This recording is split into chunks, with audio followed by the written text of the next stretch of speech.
Hey guys, tonight I'm going to talk about your emotions and what they are and why you are independent of your emotions. So what does that mean, to be independent of your emotions? I think most of us naturally, certainly it was true for me, I identified very closely with my emotions. I felt like my emotions were me. I felt like my thoughts were me. I didn't really know how to separate my feelings of anger or my feelings of joy or my feelings of anything or my thoughts of what I want to do and don't want to do from myself. They felt like such a part of me that they felt like they were me. But when I began to learn that my emotions and thoughts exist separate from my personhood, it was actually really freeing, and it relieved me of a huge burden of guilt and of shame and of confusion around God and why He made me, how He made me this way, and why my thoughts and emotions sometimes are so ungodly. So psychologists, neurologists, and those who study the body, study the emotions, study the mind, have figured out what happens in what we would call a feeling, an emotion. They've figured out the whole process that takes place in our body and our mind. The very first thing that happens is we receive some kind of stimuli, either from inside of us or from the outside. A huge number of our emotions come from outside of us. They're triggered by some event that takes place outside of us that sends signals into us. Thoughts cross our mind, and we experience an emotional response to those thoughts.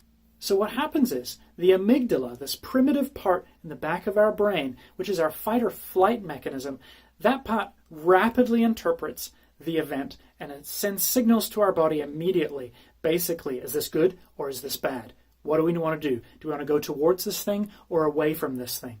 And so our body begins to respond. If it's what we would call anger, maybe that's your gut tensing up, or your shoulders locking, or your back, or maybe your body going cold. Depends how anger manifests in your life. Maybe in the case of joy, your pupils dilate, you're excited, your body's kind of at peace and relaxed. Every one of us experiences emotions in a slightly different way. And there's obviously a scale of intensity of emotions. Anger can go from mild frustration all the way up to rage, and you're shaking and you can't control yourself. Sadness, of course, can be a mild kind of discomfort emotionally, all the way up to deep, profound grief where you're weeping and shaking and your body feels weak and tired.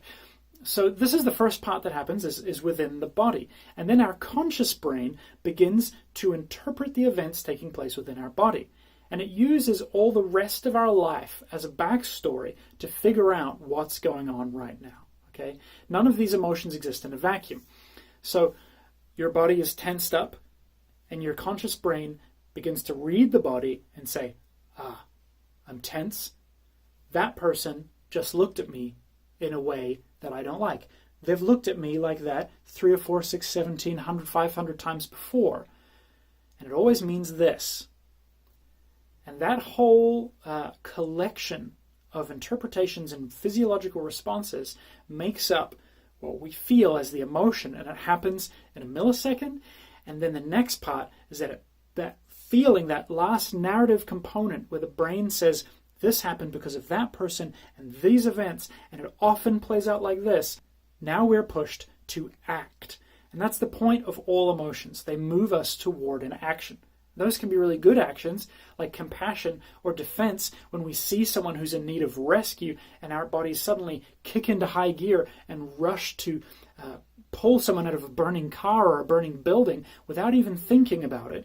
But those actions can also be really bad, like road rage and losing control during an angry emotion. Or, even in love, acting out inappropriately when we love somebody, we have strong feelings towards somebody. Those feelings aren't wrong, but if the action that we take as a response to those feelings is wrong, that's a problem. The problem here is that our brains use faulty information when they build that action recommendation that they feed to us. What do I mean by faulty information? Well, we can't see all ends. We don't know what's happening in that person's life and why they said what they said to us. We don't know what kind of day they're having. We don't know what facts they know about this conversation that we're currently not aware of. And so our brain says, well, this is what we know, and this is what's happened in the past, so this must be the answer. And very often it's simply not the answer at all. So the action that we feel so necessary and so justified and so mandated and so intrinsically a part of who we are, if we're used to acting on those actions all the time, that action itself is often wrong. And that's the reason that we often end up sinning and doing foolish things. Now, sin is a more complex issue than this, but I just want to touch on this because The point of this video today is that you are not your emotions. You exist independently of your emotions. Your emotions are not sinful. They are not inherently right or wrong, including anger. Anger is in no way sinful. You look through the Bible, God expresses anger all the time. The thing is God's expression of anger looks different to your and I's expression of anger. And we get afraid when we read that God gets angry because you and I are only used to fallen human expressions of anger. In the same way, we're only used to fallen human expressions of love.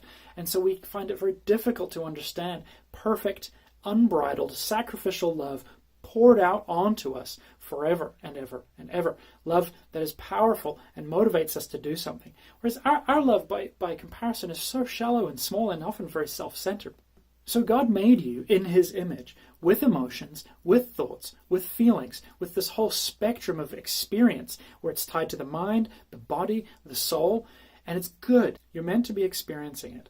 But the journey towards maturity is understanding that some of those emotions that you experience are going to be built on flawed information. And so the action that you feel necessary to take shouldn't be taken at all. In the same way, thoughts that flow through your mind aren't your own thoughts all the time. Sometimes they're from demonic influence, sometimes they're just from whatever you've been eating, sometimes they're totally bubbling up out of your self-conscious and they are from you, but that doesn't mean that you are your thoughts. It's like you're standing on the edge of a road and there's cars driving back and forth.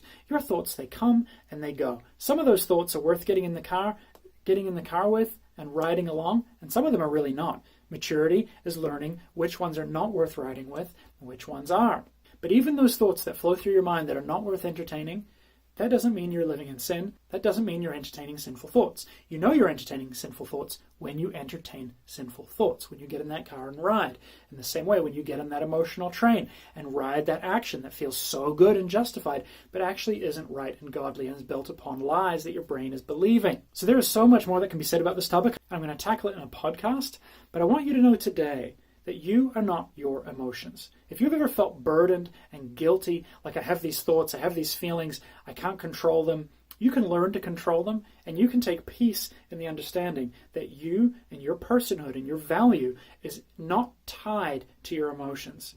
Your emotions are built up by your brain based on the things you've experienced in your life. They manifest in your body, and they can be trained, they can be adapted. You can train your mind, you can adapt your way of thinking. You can gather all the facts that are missing from your story and start to grow in maturity, emotional maturity, which will filter into spiritual maturity.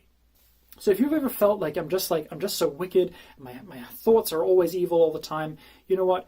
Don't entertain those thoughts. Don't ride those crazy emotional trains. But understand that you are here and your value is intrinsic and God has made you in his image, and your thoughts and emotions are fleeting, they come and go, and you can learn to respond to them with maturity. I learned most of what I shared with you tonight from an amazing book called The Wisdom of Your Heart by my friend Mark Alan Shelsky. Highly recommend you check that out.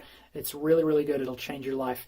And make sure you head to jonathanpuddle.com/podcast in order to subscribe to the podcast, and I'm going to dive into emotions in a much deeper way very soon.